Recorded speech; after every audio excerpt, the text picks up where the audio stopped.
Yellow polka dot bikini that she wore for the first time today.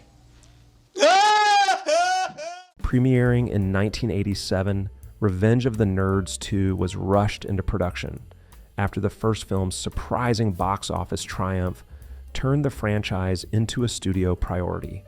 Riding the wave of mid-1980s youth comedy popularity, the film capitalized on an audience already invested in its misfit heroes.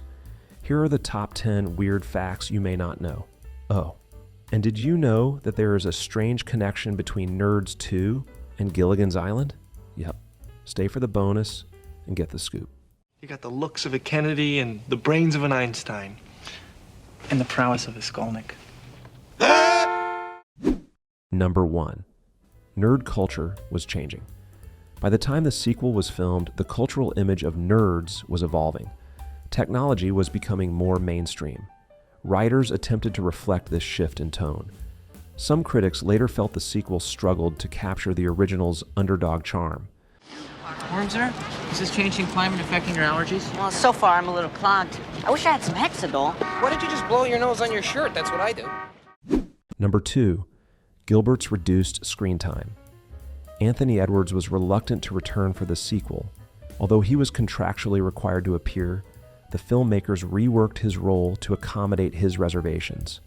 Edwards filmed only a few brief scenes, including moments with Gilbert confined to a wheelchair after breaking his leg, and a dream sequence in which his likeness was inserted using special effects. Well, thanks a lot, Gilbert. I was dreaming about 3 naked girls. I know, Louis, and I'm a little shocked. Don't even think about it. You're still dreaming. You're not awake.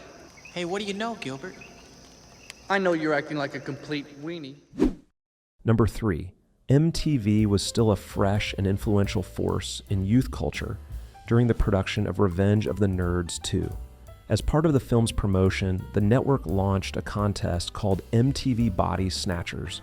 Contest winners were kidnapped in a staged stunt by the Beastie Boys and flown to Florida, where the movie was being filmed.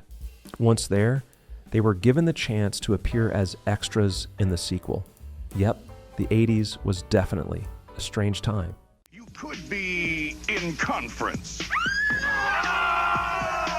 You could be snatched by MTV. Number 4. Booger was considered essential to the sequel after stealing scenes in the first film, but he was initially reluctant to return. Curtis Armstrong reportedly disliked the script and preferred to focus on his growing role in the hit sitcom, Moonlighting. Viola, Herbert Viola. Herbert Viola. Concerned the film would suffer without him, co-star Robert Carradine and 20th Century Fox personally urged him back, even offering a pay raise. Armstrong eventually agreed. I'm going to go in, but if they offer me the part of Booger, they can just fucking forget it. And then they offered it to me and I took it. Yeah, exactly. Okay. Number 5. The film also received largely negative reviews, with many critics arguing it suffered from the one flaw a comedy can least afford.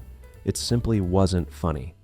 Their big thing is their plastic pocket protectors. That's that it. makes them a nerd. Yeah, they run that I guess joke a the lot. bottom line is they're not nerds, they're bores. The Washington Post notably pointed to a gag involving Booger wearing a "Who Farted" t-shirt as emblematic of the film's comedic low point.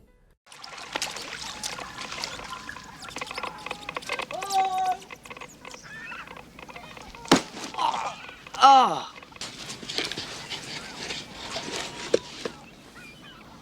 Wow. That's cool. Number 6.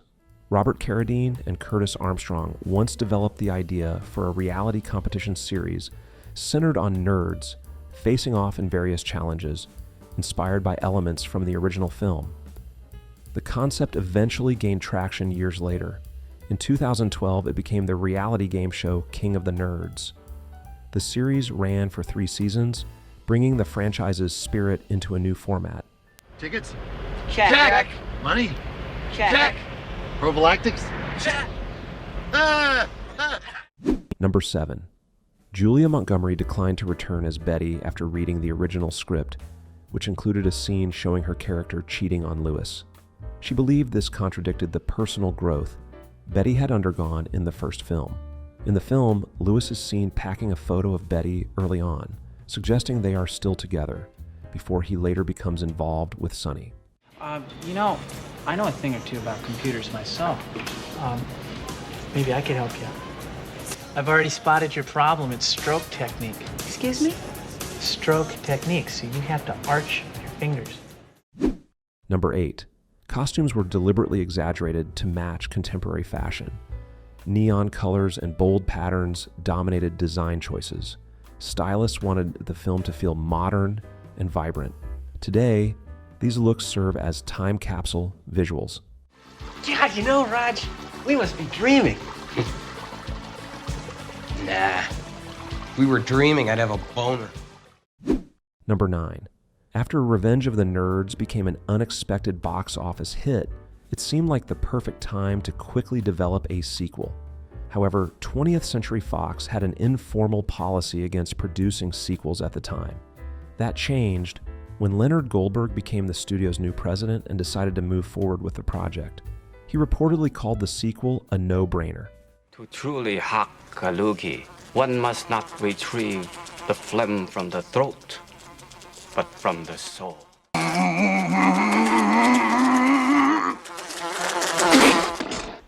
You are ready to go out into the world. Awesome, Booger. Number 10. In the sequel, the nerds leave the familiar college setting and head to a sunny getaway in Fort Lauderdale, Florida, offering a change of scenery from campus life.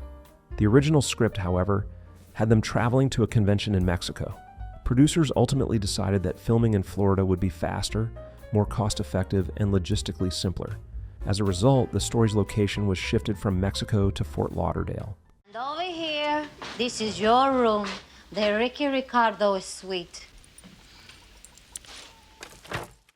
Now for a bonus, the Gilligans Island connection. When the nerds are stranded on a deserted island by the bullies, the aerial footage used is the same establishing shot made famous by Gilligan's Island.